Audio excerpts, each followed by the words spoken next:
Olá, estamos chegando com o Câmara Repórter, segunda edição desta quinta-feira, 20 de março. Veja os nossos destaques. Audiência pública discute políticas públicas municipais para as mulheres. Purple Day propõe acolhimento e conscientização sobre a epilepsia. 500 policiais devem garantir segurança no primeiro jogo da decisão do estadual entre a BCI e a América. Aqui no estúdio eu vou conversar com o vereador Kleber Fernandes. Ele conversa com a gente sobre um balanço desse início de terceiro mandato aqui na Câmara Municipal. Então vem com a gente, o Câmara Repórter, segunda edição, está no ar.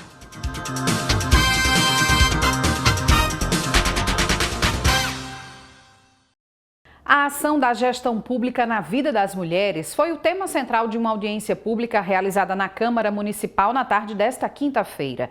A iniciativa foi da vereadora do PT, Samanda Alves. Uma audiência pública foi realizada na Câmara Municipal para discutir e diagnosticar as políticas públicas municipais voltadas para as mulheres. O encontro foi proposto pela vereadora Samanda Alves e conduzida pela Frente Parlamentar da Mulher, reunindo representantes de secretarias e órgãos municipais. Já é uma pauta que não é fácil, a gente precisa às vezes até primeiro sensibilizar os homens da importância de discutir políticas para as mulheres. Então é o momento da gente unir forças, né? O Poder Legislativo, o Poder Executivo, a sociedade civil. Então isso aqui foi uma demonstração, essa audiência pública demonstra o interesse, né, desses três setores dialogarem, caminharem juntos. Durante a reunião, representantes de diversas secretarias apresentaram ações já desenvolvidas e novos projetos que serão implementados em 2025. Entre as iniciativas destacadas estão a campanha Não é Não, que reforça o combate ao assédio e à violência contra a mulher, o projeto Transcidadania, voltado para a inclusão e autonomia da população trans, e o programa de cuidados para mulheres que integram a Patrulha Maria da Penha. A Patrulha Maria da Penha ela existe desde 2020 e hoje nós atendemos 58 mulheres que são assistidas pela patrulha. Até o dia de hoje, nós já atendemos 175 mulheres. E nenhuma dessas mulheres que foram assistidas pela patrulha sofreram algum feminicídio. Então, assim, isso é uma demonstração de que é uma política pública efetiva, né? E que ela tem surtido um efeito positivo para a sociedade. A gente já está em processo de desenvolvimento do programa Transcidadania, que é um programa de capacitação para que essas mulheres possam ser inseridas no mercado de trabalho e terem oportunidades, que a gente sabe que elas são discriminadas, marginalizadas, então a profissionalização faz toda a diferença. Nós temos 2 equipamentos, um que é porta aberta para as mulheres, que é o Centro de Referência Elizabeth Nasser, que fica localizado na Alexandrino de Alencar 681. Lá nós temos equipe multidisciplinar, com assistentes sociais, psicólogos e assessoria jurídica, direcionado para as mulheres que demandam os serviços de enfrentamento, de proteção, contra a violência doméstica e familiar contra a mulher. Esses atendimentos são permanentes, e nós temos os projetos, certo? Agora, no dia 26, a gente está lançando o selo Elas, de autoria do presidente da Câmara, Érico Jacome, certo? Que será concedido às empresas que incentivam o protagonismo feminino, que insere as mulheres no mercado de trabalho, que traz a valorização da mulher na sua empresa, ações afirmativas para as mulheres, aquelas vagas destinadas especificamente para as mulheres. Essas empresas receberão o troféu do selo Elas, está previsto e anunciado para o dia 26 de março. Certo? Tivemos esse ano, no bloco Não é Não, tivemos um plus, porque assinamos um termo de cooperação técnica com a 68ª Promotoria de Justiça de Defesa dos Direitos da Mulher, do protocolo Não é Não, da lei que foi aprovada em 2023, do protocolo que determina que nos eventos, shows, existe um atendimento diferenciado às mulheres vítimas de violência ou de assédio nesses locais. Já a presidente do Conselho Municipal da Mulher enfatizou a necessidade de políticas públicas mais eficazes. Segundo ela, ainda há desafios a ser superados. O Conselho Municipal dos Direitos da Mulher é um espaço de controle social e é um espaço que precisa estar reestruturado, né? Nós estamos justamente nessa audiência provocando esse debate para a reestruturação desse conselho e também reestruturar, trazer de volta o espaço que é nosso, que pertence à Secretaria de Política para as Mulheres, né? Que é justamente o seu organograma, ele ser ocupado por mulheres, visto que é um projeto do movimento de mulheres, né, que nós criamos há 14 anos e que, nesse período agora, dessa nova gestão, nós fomos surpreendidas com a substituição de gestoras por gestores. As vereadoras da Frente Parlamentar reforçaram a importância do diálogo entre a gestão municipal, os movimentos sociais e a população. Também destacaram que o levantamento feito na reunião ajudará a definir estratégias para melhorar e ampliar os serviços voltados para as mulheres na cidade. A audiência pública que vai trazer um diagnóstico geral das políticas públicas aqui do município de Natal. Natal, há alguns anos já tem a Secretaria de Políticas Públicas para Mulheres, o que é muito importante, um diferencial, inclusive, em termos de gestão de outros municípios, mas a gente sabe que tão importante quanto a Secretaria é que ela tenha estrutura, que ela tenha orçamento próprio, inclusive, para efetivar as políticas públicas. Cada uma tem as suas defesas, mas estamos juntas pensando nas vidas de todas as mulheres, mas colocando na centralidade todos os debates possíveis dessas mulheres natalenses.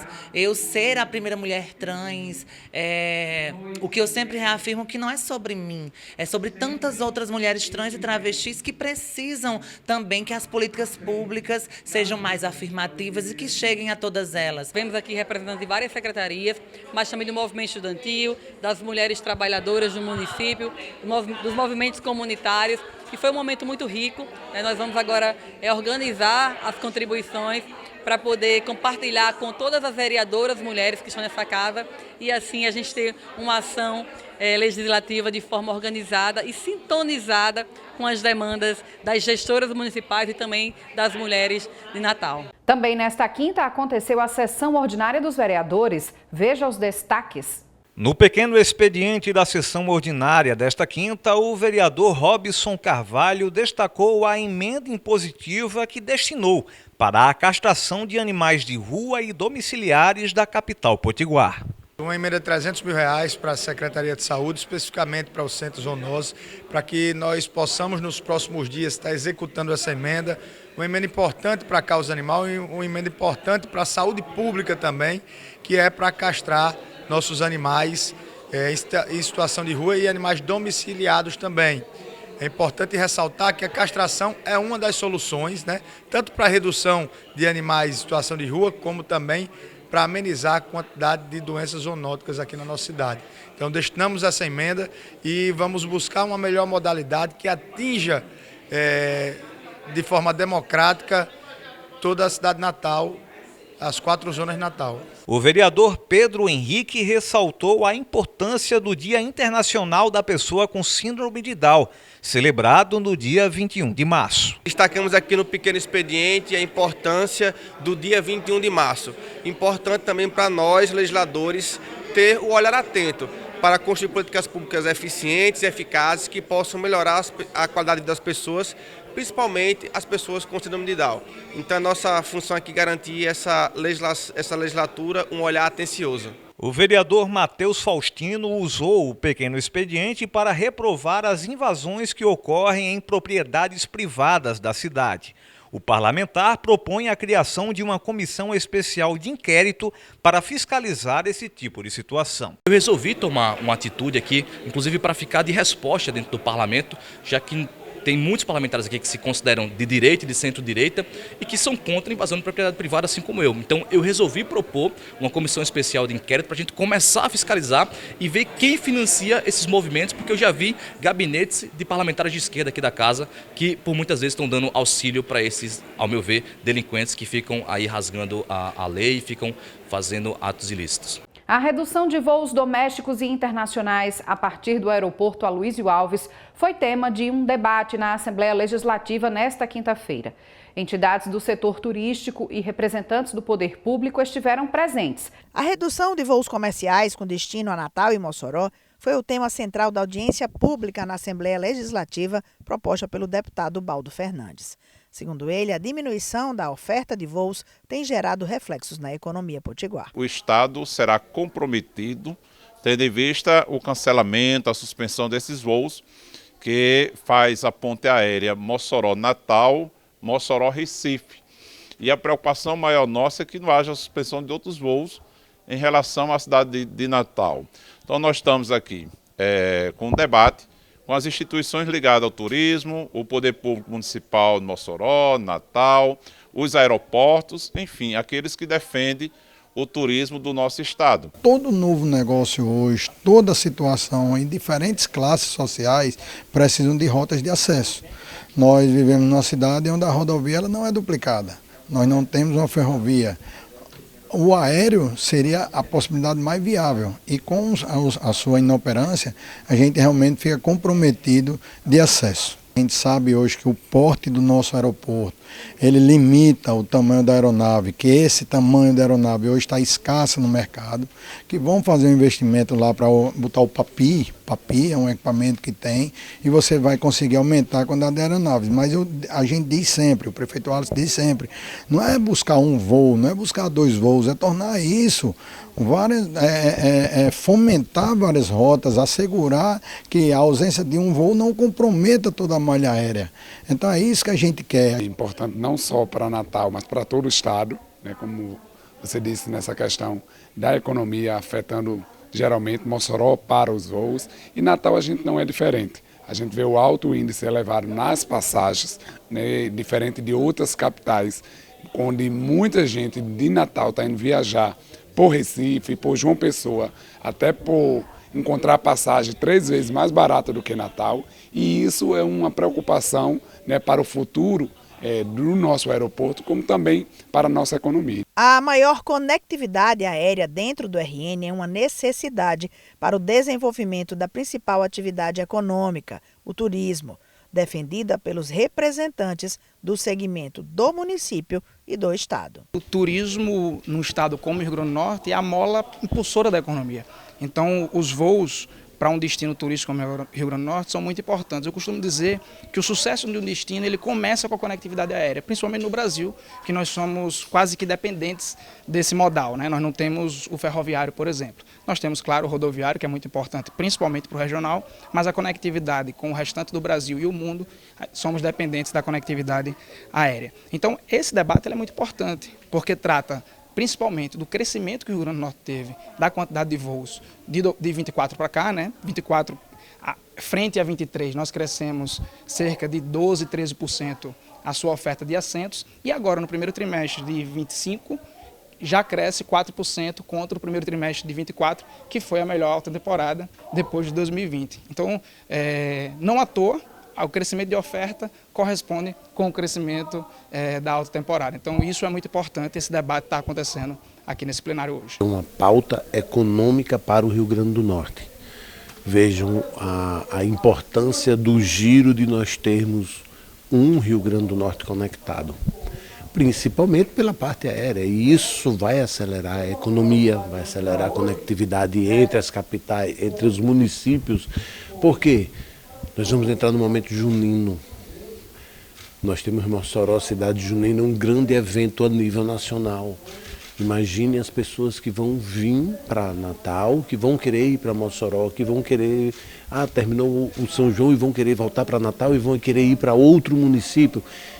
Então isso torna e faz com que a conectividade movimente não apenas Mossoró, mas sim toda a região.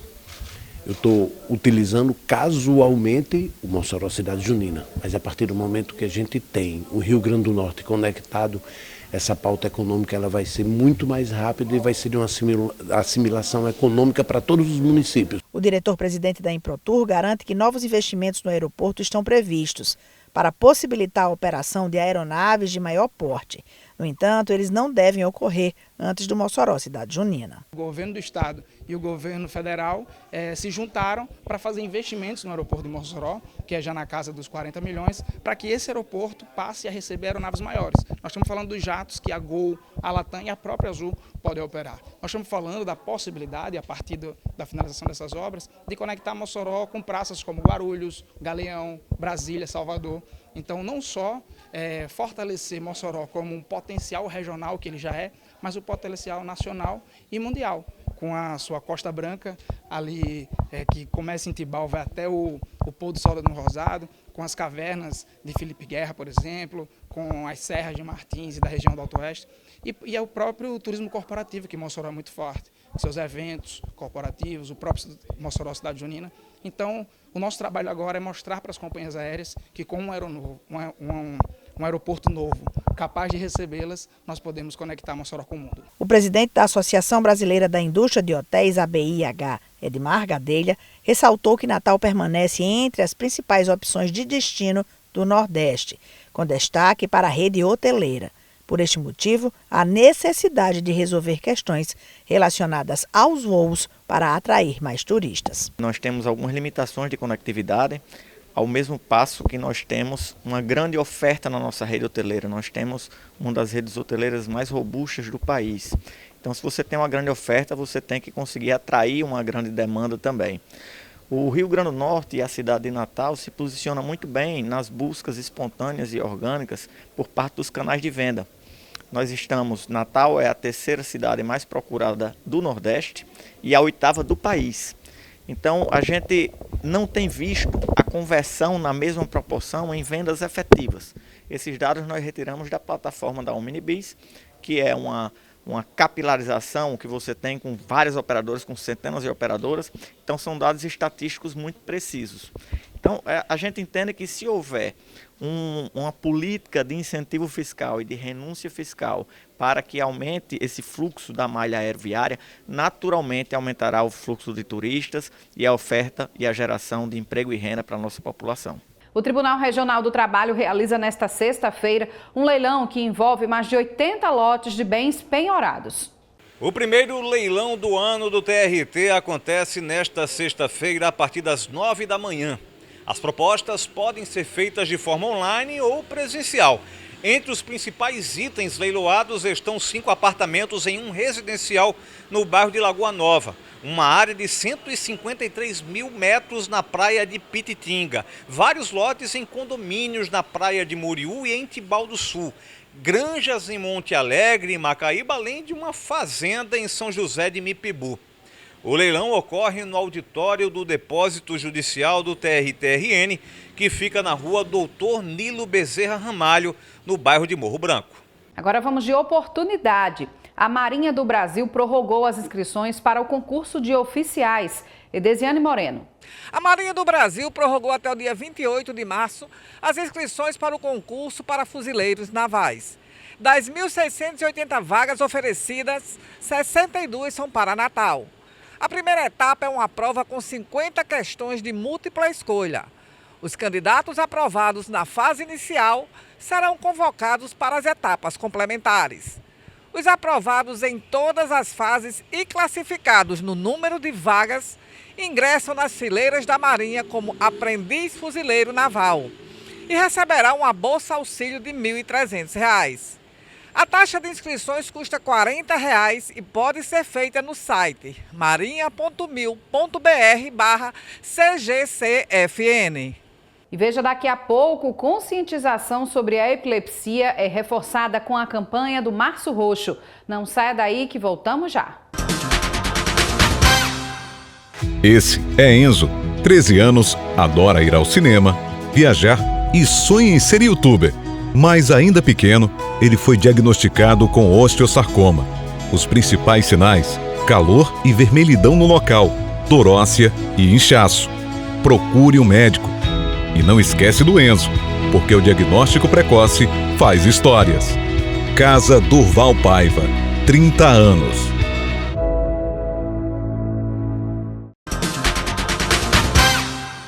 O Ministério da Saúde abriu um novo edital do programa Mais Médicos, com vagas para todo o país. No Rio Grande do Norte, a previsão é destinar 43 vagas. Mas antes, as prefeituras interessadas precisam se inscrever no programa. Edesiane Moreno tem as informações. O Ministério da Saúde anunciou o primeiro edital do ano para a contratação de 2.279 profissionais para o programa Mais Médicos. Desse total, 43 vagas serão destinadas para o Rio Grande do Norte. Nessa etapa, as vagas estarão abertas para adesão de 4.771 municípios. Para aderir, os gestores devem se inscrever por meio do sistema e-Gestor até o dia 24 de março, com resultado do edital previsto para 8 de abril. O edital também garante a promoção da igualdade étnico-racial. Estão previstas vagas para médicos negros, quilombolas, indígenas e com deficiência. A busca pela rápida perda de peso tem levado uma parcela significativa de pessoas com sobrepeso a usar medicações caras e indicadas para o tratamento de diabetes. Mas é preciso ter cuidado. As famosas canetas emagrecedoras têm efeitos colaterais fortes e podem, em alguns casos, não resultar na perda de peso desejada. O alerta é dos especialistas. Nos últimos anos, a busca por medicamentos em formato de caneta para emagrecer tem crescido de forma alarmante.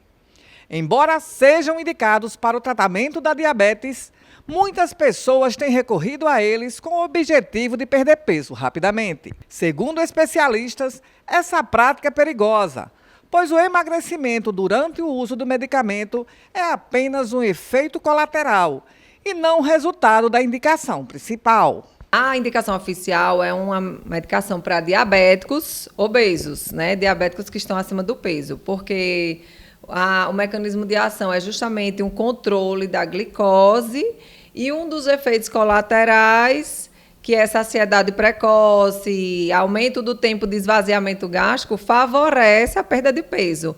E aí esse efeito secundário é tido para algumas pessoas como um efeito principal de perda de peso e, de fato, alguns médicos prescrevem para perda de peso. O paciente que vai usar para tratamento, né, ele precisa ter acompanhamento de nutricionista, se puder, de educador físico, se não puder, mais que ele faça algum exercício físico, porque só o medicamento ele vai fazer só o quê? Diminuir sua fome.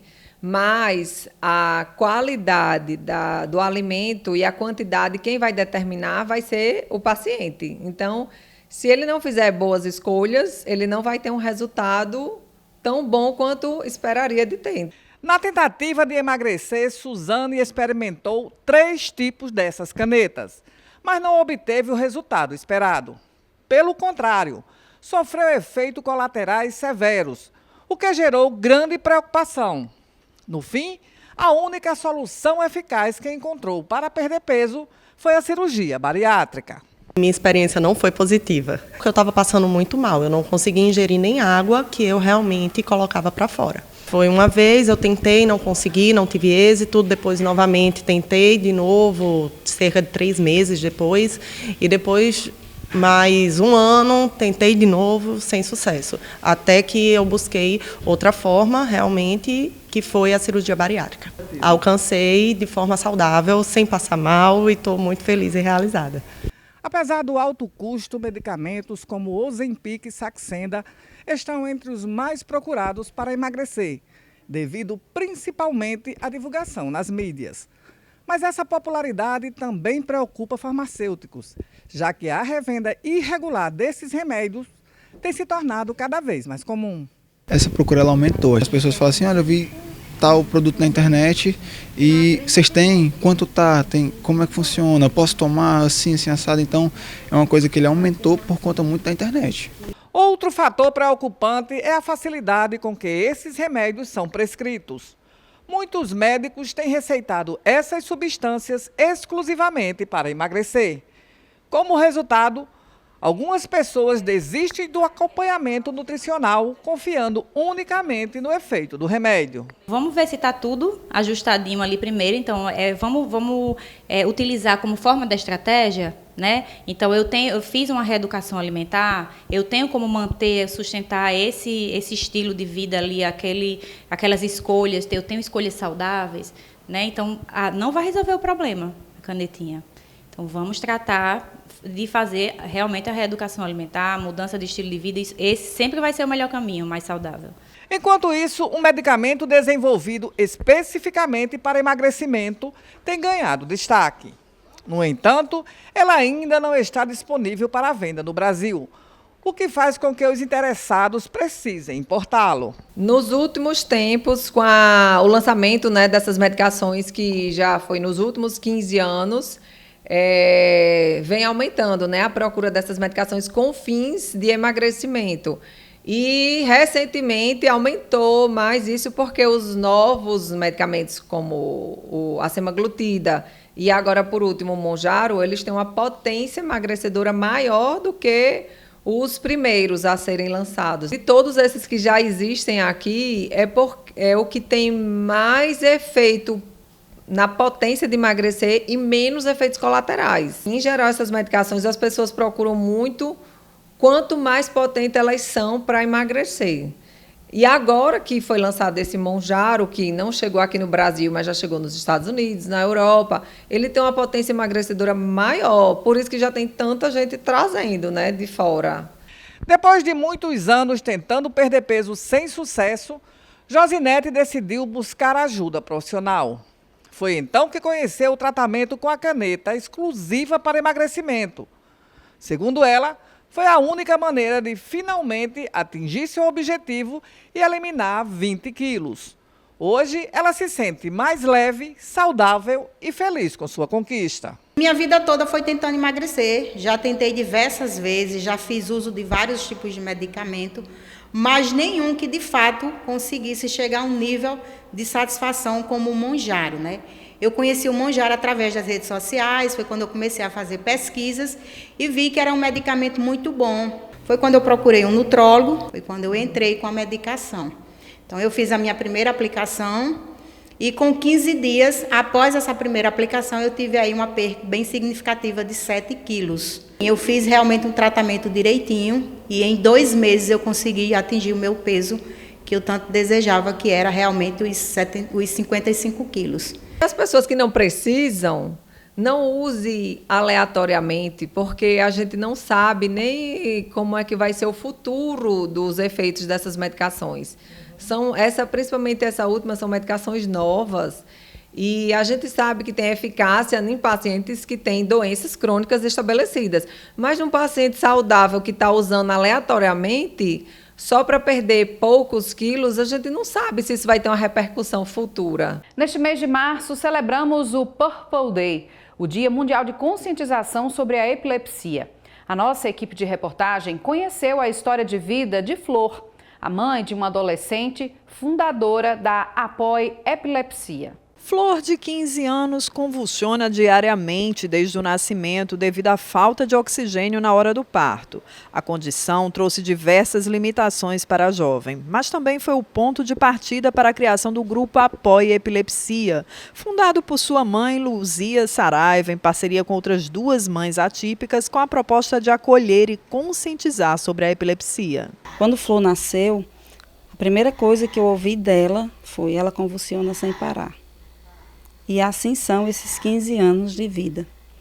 Mas ali naquele primeiro momento a gente fica desnorteado, a gente não sabe o que é que está acontecendo, vem os porquês. E eu entendi que precisava viver diferente. Não dava tempo de juntar os pedaços, né? Eu tinha que pegar o que sobrou ali e seguir adiante. E foi o que a gente fez, né? Imediatamente ali após o nascimento dela, a gente já começou a pensar em reabilitação, o que é um desafio na epilepsia, porque hoje você ganha alguma coisa e amanhã você perde com uma crise, e ela convulsiona ainda diariamente, né? E foi exatamente junto com outras 2 mães, ali no primeiro ano de vida dos nossos filhos, tivemos filhos no mesmo ano, fazendo terapia nos nossos filhos e começamos a conversar. E aquela conversa ali, aquele encontro, se transformou em amizade e a gente começou a partilhar a nossa dor, e realmente é muita dor. Ver um filho convulsionar é doloroso, ao mesmo tempo que é um momento que nos parte, também nos une, né? Foi exatamente essa dor que nos uniu, esse cuidado com o nosso filho, e a partir daí a gente começou a encontrar acolhimento. A gente nunca descansou.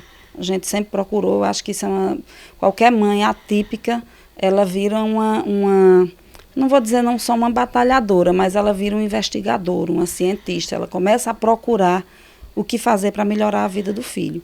E foi a partir daí, desse apoio, que a gente criou a Apoio Epilepsia. Um trabalho de apoio, mas acima de tudo de orientação. O que a gente quer é que outras mães aprendam também sobre epilepsia, que outras pessoas com epilepsia, além do acolhimento, elas também consigam resgatar aquele eu e lutar também. O Purple Day foi criado em 2008 por uma garotinha de 9 anos na época, chamada Cassidy Megan, lá na Nova Escócia. Cassidy, vivendo toda essa dificuldade da solidão, a dificuldade de conviver com a epilepsia, juntou-se à sua família, então fez um dia na escola dela em que as pessoas se vestiram de roxo. Roxo, que era a cor associada à lavanda, que é associada à solidão, que era o sentimento que ela tinha e que muitas pessoas com epilepsia têm. Tanto as pessoas que vivenciam as crises, como também suas famílias. Ainda hoje, nós estamos aqui em 2025, as pessoas ainda acham que a epilepsia é contagiosa. As pessoas acham que se tiver contato físico com a pessoa com epilepsia, pode pegar a epilepsia. Algumas pessoas acham que é algo incapacitante. Então, a gente sempre procura falar disso. A epilepsia não é contagiosa. A epilepsia é uma doença que afeta 3% da população e que 30% dessas formas de epilepsia elas podem ser farmacoresistentes, ou seja, elas não têm controle medicamentoso. 70% das pessoas com epilepsia, com apenas uma droga, elas conseguem ter vida normal, conseguir trabalhar, dirigir, viver normalmente. 30% dessas pessoas estão associadas muitas vezes com danos cerebrais ou qualquer outra condição, então elas são farmacoresistentes. Então, por isso que a gente precisa tratar a epilepsia e conhecer. Esse é o grande objetivo. A Apoio Epilepsia e o Purple Day Brasil, o Purple Day é um evento mundial que começou a partir de 2008 com Cassidy, e então a Associação de Epilepsia, ela uniu-se a ela, a Associação de Epilepsia da Nova Escócia, uniu-se a ela e transformou esse evento num evento mundial. Anita Kaufman Foundation é uma fundação criada por uma advogada que tinha epilepsia, e a Anita Kaufman, ela, durante um congresso, ela sofreu uma crise e ela foi convidada a deixar o congresso.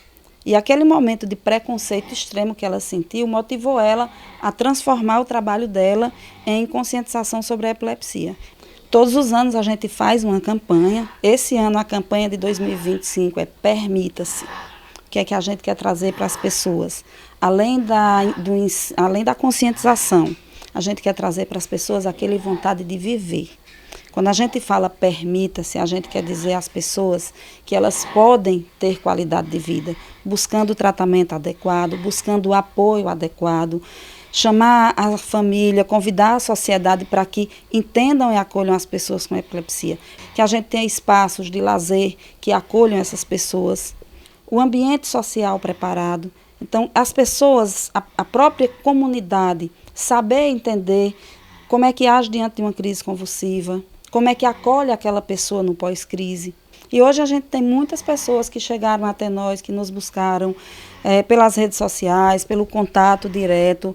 Juliana Alves, mãe do pequeno Heitor, de 7 anos, convive com a condição do filho há 3 anos. Após a adoção da dieta cetogênica associada a cirurgias e ao canabidiol, a criança voltou a ter qualidade de vida. Ele começou a apresentar crises em 2022. Esse ano fez 3 anos de crise, 3 anos que a gente descobriu a epilepsia. Em janeiro de 2022, a gente pegou o Covid e a gente acha que foi o desencadeante da epilepsia. Aí, ele já tinha a epilepsia adormecida e a infecção do Covid desencadeou as crises. Aí, um ano ele fez mais de 10 suturas por conta dessas crises de drop ataque. Aí começamos a procurar tratamento. Procurei saber um centro especializado, médicos. Aí iniciamos com o outro tratamento, com o canabidiol. Aí ele começou a ter mais qualidade de vida. Depois da dieta cetogênica, associado ao canabidiol e aos outros fármacos, aí ele começou a passar uns 7 dias sem crise, aí tinha crise. Aí voltava a ter 20, 15, mas ficava uns dias sem crise. Mas sempre essa de drop ataque, que cai, que machuca, sempre persistente. Porque desde o início eu pensava assim, o que é que eu posso melhorar? O que é que eu posso fazer com que o meu filho seja aquele mesmo arteiro que ele era antes? Aí, porque no primeiro ano era uma criança acamada e ele sempre foi muito ativo desde pequenininho. Então, aí no início eu me lembro que eu lia muito artigo científico para entender o que era, que eu não sabia o que era, que medicamento dá, o que a gente podia fazer. E a gente vai se cercando, questionando os médicos e questionando terapeutas. E agora está evoluindo. O Dia Internacional de Conscientização da Epilepsia é comemorado mundialmente em 26 de março. A cor roxa foi escolhida para chamar a atenção devido à lavanda, frequentemente associada à solidão e o sentimento de isolamento enfrentado por quem sofre com a epilepsia, uma condição caracterizada por alterações recorrentes da função cerebral que causam crises convulsivas. De acordo com a Organização Mundial de Saúde, a epilepsia atinge 50 milhões de pessoas no mundo. O Purple Day, ou Dia Roxo em português, foi criado em 2018. A programação da edição 2025 do evento terá 3 momentos, com acesso gratuito e online. O dia D é o dia 26 de março. O Purple Day foi criado em 26 de março. Nós aqui em Natal vamos fazer no dia 29 de março um evento online através do YouTube, totalmente gratuito. Vai ser uma manhã inteira, de 9 ao meio-dia, com muita informação, profissionais do Brasil inteiro, profissionais renomados, com apoio de diversas instituições e também com a participação de muitas pessoas com epilepsia pelo Brasil que vão contar a sua história. No dia 30, aqui em Natal, a gente vai fazer um encontro no Parque das Dunas, de 8 ao meio-dia. Nós vamos estar lá, vai ter diversas pessoas, diversos parceiros envolvidos fazendo uma manhã especial de informação e de lazer e diversão. E no mês de abril, nós vamos fazer um evento em parceria com a Universidade Federal do Rio Grande do Norte e o Instituto Santos Dumont, que é um evento científico exatamente voltado para todos os profissionais de saúde interessados. Também acontece neste mês o Março Azul, campanha dedicada à prevenção do câncer de intestino. A Secretaria Municipal de Saúde de Natal vai promover um mutirão de colonoscopia aqui na capital. Hugo Fernandes. O mutirão de colonoscopia será realizado pela Secretaria Municipal de Saúde nos dias 22, 23, 29 e 30 deste mês. A colonoscopia é um exame que avalia toda a extensão do intestino grosso em busca de lesões e pode auxiliar na descoberta do câncer coloretal. Durante os 4 dias da ação serão ofertados 120 exames de colonoscopia. Os atendimentos acontecem das 7 da manhã até 1 da tarde para pacientes de baixa e média complexidade, que passaram por consultas prévias e tiveram a solicitação para a realização do exame. O câncer coloretal pode ser causado por diversos fatores, como o consumo de alimentos ricos em gorduras saturadas, o baixo consumo de cálcio, tabagismo e a obesidade. Agora a gente fala de esporte. No próximo sábado tem Clássico Rei, ABC e América na Arena das Dunas. Vai ser a primeira partida pelo Campeonato Estadual 2025. E para garantir a tranquilidade dos torcedores, a Secretaria Estadual de Segurança e a Secretaria de Mobilidade Urbana de Natal montaram planos estratégicos para antes, durante e após a bola rolar. Simone Silva traz mais informações. A Polícia Militar terá um efetivo de 500 policiais na operação de segurança para a primeira partida da final do Campeonato Estadual entre ABC e América, que ocorre no próximo sábado a partir das 16 horas na Arena das Dunas. O foco da operação será o patrulhamento em torno do estádio, mas também em bairros onde há incidência das torcidas. A ação tem início na sexta-feira à noite, com o patrulhamento das ruas próximas ao Arena das Dunas. Mas os homens entram em ação no sábado, a partir das 13 horas. Participam da ação, além da Polícia Militar, a Polícia Rodoviária Federal, Secretaria Municipal de Serviços Urbanos e STTU. Por conta do jogo, o trânsito muda. 5 vias serão interditadas. Saiba quais.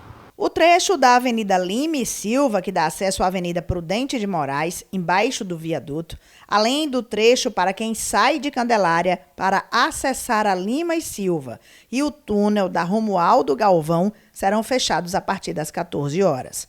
A Avenida Mintas Barros vai estar liberada para acesso à Avenida Salgado Filho. Já para quem sai da zona oeste de Natal, a Avenida Prudente de Moraes segue com o fluxo normal e pode ser utilizada para acessar a Mintas Barros e, posteriormente, a Salgado Filho. O trânsito deve ser liberado por volta das 20 horas. É muito importante mesmo para tudo correr da melhor forma possível. A disputa só em campo. A seguir, uma entrevista com o vereador Kleber Fernandes. Ele conversa com a gente sobre um balanço desse início do novo mandato aqui na Câmara Municipal e também destacando ações voltadas ao consumidor. Não saia daí, a gente volta já já. Esse é Enzo, 13 anos, adora ir ao cinema, viajar e sonha em ser youtuber. Mas ainda pequeno, ele foi diagnosticado com osteosarcoma. Os principais sinais: calor e vermelhidão no local, torócia e inchaço. Procure um médico. E não esquece do Enzo, porque o diagnóstico precoce faz histórias. Casa Durval Paiva, 30 anos.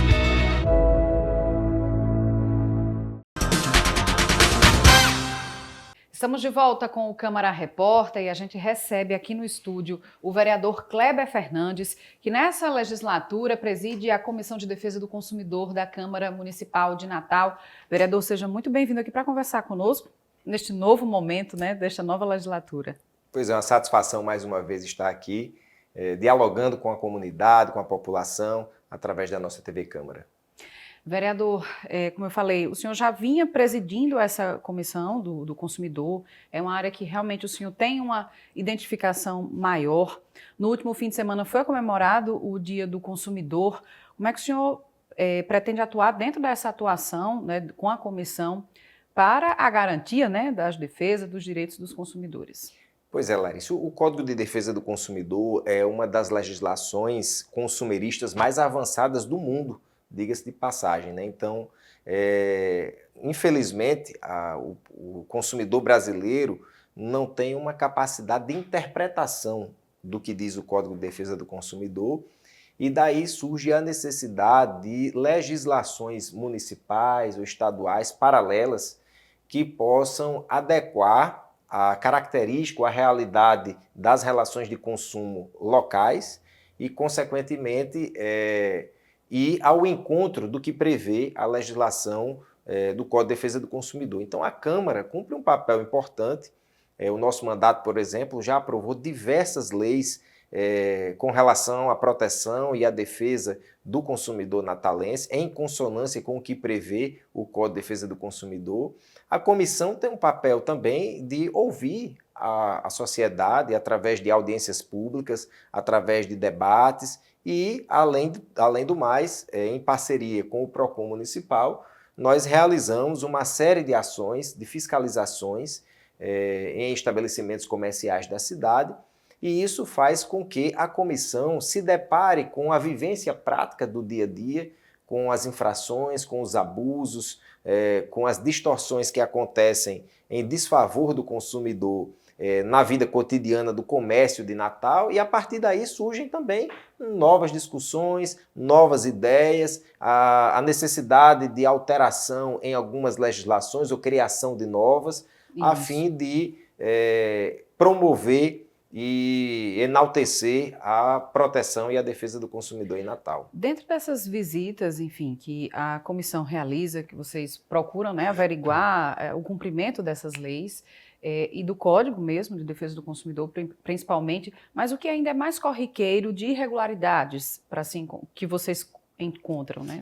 No comércio varejista, em geral, as questões de precificação, ou seja, há uma obrigatoriedade legal da informação clara, precisa, ostensiva, no que diz respeito às formas de pagamento, quais são os cartões de crédito que ali são aceitos, se nesse parcelamento há cobrança de juros, que taxa de juros é essa, qual é o custo efetivo total desse produto.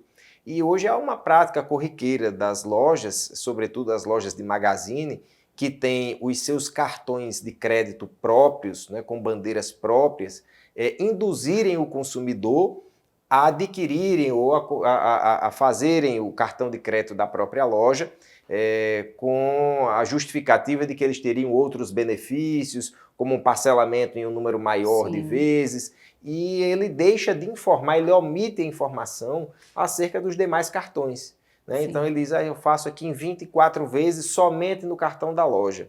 Mas ele não diz se for no Master, se for no Visa, se for no outro cartão, em quantas vezes eu parcelo, quais os juros que eu vou pagar, né? E às vezes nem paga juros, mas ele induz o consumidor de que há uma necessidade de adquirir esse novo produto, o que se caracteriza aí uma venda casada por via oblíqua.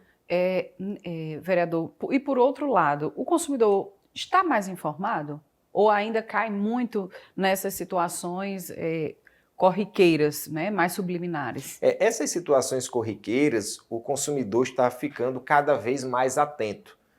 Porém, com o acesso à tecnologia, à inteligência artificial, às redes sociais, criou-se um mercado paralelo de vendas através do comércio eletrônico e que fazem com que haja um número infinitamente superior de fraudes e golpes contra o consumidor. Hoje, qualquer um de nós que acessarmos as redes sociais, você vai ver pelo menos um amigo ou um conhecido postando, dizendo, estão se passando por mim com o meu telefone, estão usando a minha foto indevidamente, clonaram o meu WhatsApp, clonaram a minha rede social, não façam transferência em meu nome. Então, esses golpes e fraudes contra o consumidor têm se aprimorado a cada dia em virtude dessa relação comercial. Clique aqui para confirmar seus dados, uma promoção. E isso está muito ligado à questão da Lei Geral de Proteção de Dados. Assim, tem como as pessoas terem um mínimo cuidado realmente com a segurança de que ao fornecer aquelas informações para aquela loja, né, enfim, para aquele banco, esses dados eles realmente vão estar seguros ou eles podem ser vendidos, como a gente também muitas vezes já vê em noticiários, de que esses dados entre empresas são trocados, né, enfim, são informados. É realmente permitido isso dentro da Lei Geral de Proteção de Dados? Ou como o consumidor conseguir se proteger mais em relação a isso? Pois é, o consumidor tem que ficar muito atento para quem ele vai fornecer essas informações, esses dados pessoais. Há relatos de consumidores que chegam a passar o número do cartão de crédito, o código de segurança, né? E aí terminam fazendo inúmeras compras. E muitas empresas, Larissa, terminam vendendo não só o banco de dados, mas vendendo dívidas do consumidor. Então, o consumidor tem um débito com um determinado banco, chega um momento em que aquela dívida vai se aproximando do período de prescrição, ou seja, após 5 anos com a negativação no SPC e Serasa, o nome do consumidor tem que sair daquele banco de dados de negativação, mesmo que ele ainda esteja devendo. Prescreve o direito de colocar no banco de dados de SPC e Serasa. E aí o banco, sabendo que não vai mais receber aquele dinheiro, vende para um escritório de cobrança. Esses escritórios de cobrança recebem todos os dados do consumidor, o valor do débito, os juros, multa, correção. E passam a fazer essa cobrança. E passa a fazer um terrorismo na vida do consumidor. Eles ligam manhã, tarde e noite, ligam para sua casa, ligam para os parentes, ligam para o seu local de trabalho, buscam você nas redes sociais, mandam mensagens, mandam e-mails insistentes, fazem ameaça, inclusive. E aquele consumidor mais vulnerável, pessoas mais idosas que não têm tanto conhecimento, entram em pânico com isso. Isso altera, afeta a saúde mental, psíquica do consumidor e são relatos extremamente preocupantes acerca disso. Isso mesmo. Como a gente já está falando aqui, consumidor é sua bandeira mesmo, forte, como advogado também, que o senhor mas que outras ações aqui nessa nova legislatura, né, que se iniciou, que o senhor pretende também encampar na Câmara Municipal? Olha, voltando para esse aspecto do consumidor, tem alguns projetos inovadores que nós queremos apresentar esse ano. Um deles é acerca do consumidor mirim, que a gente possa fazer um trabalho desde do ambiente escolar, orientando o consumidor mirim, os estudantes, com palestras, com visitas em loco, Eu já dialoguei com a Secretaria de Educação para que a gente possa usar o ônibus escolar para levar um dia junto com o PROCON, junto com palestrantes, junto com educadores na área da relação do consumo, para fazer uma visita a um supermercado, falar sobre validade de produtos, né, falar sobre precificação, formas de pagamento e começar a conscientizar o nosso consumidor desde a escola.